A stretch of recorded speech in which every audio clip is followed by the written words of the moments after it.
I would like to present some feeding curves for gestating sows, and I would like to have some focus on the feeding of gestating sows, because we have to look into how do we get the optimal implantation, how do we feed the sows to get the optimal back fat levels at farrowing, and most of all, we also need to feed the sows to get as positive effect on birth weights as possible. First of all, I would like to state that I do not believe we should feed the sows below their requirements in any part of the gestation.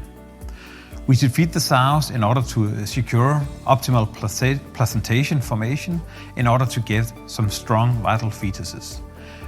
Moreover, we should look at the protein level and the lysine level in the diets. If we feed high lysine, high protein throughout gestation, the sow will get too much gain of body muscle mass.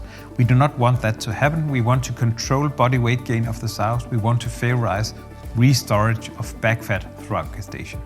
When we look at feeding curves for gestating sows, we divide the sows into 3 categories. We have the fat sows having 15 millimeters of back fat or more at the time of weaning. Then we have the medium sows having 12 to 14 millimeters of back fat at weaning. And then we have the thin sows having 11 millimeters of back fat or less at the time of weaning. The division into these 3 categories is because we want to use the right feeding curves. We want to have 14 to 17 millimeters of back fat at the subsequent farrowing. So, in general, we could say that the thin sows, we feed them a high feeding level as shown on the graph. We give them a high feeding level for the first 4 weeks of gestation in the implantation period, both in order to get a good implantation, but also to restore the back fat as quickly as possible after service. The fat sows at weaning, we don't want them to grow extra, but we still want them to have a good implantation, so they're fed at a lower level.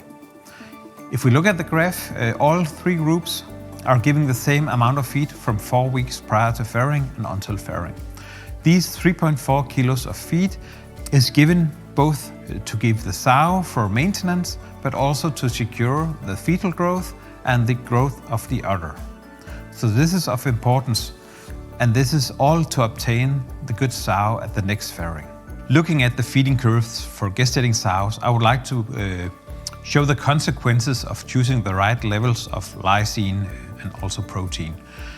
The main concern is if we look at fat sows, going from around 4.1 to 4.2 grams of SID lysine per kilo of feed, giving 1 gram extra will increase the maternal gain of around 5 kilo of muscle mass throughout one gestation.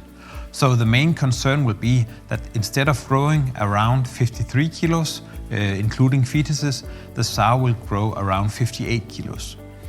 So the consequence will be we get heavier sows, and that will be heavier for each cycle. Looking at the medium sows having 12 to 14 millimeters of back fat at weaning, if we feed those according to the recommended feeding curve throughout gestation, they will gain around 56 kilos. That includes both the maternal and the fetal gain. That's when they're fed a diet with 4.1 to 4.2 grams of SID lysine per kilo of feed. If we increase the lysine content, the consequence will be that the maternal gain will be even 5 kilo higher. So the result will be heavier and more muscular sows, and that's not what we aim for. What is the optimal feeding level in late gestation, the last 3 to 4 weeks prior to farrowing? In Seges, we've done some studies where we looked at the effects of giving additional feed in late gestation.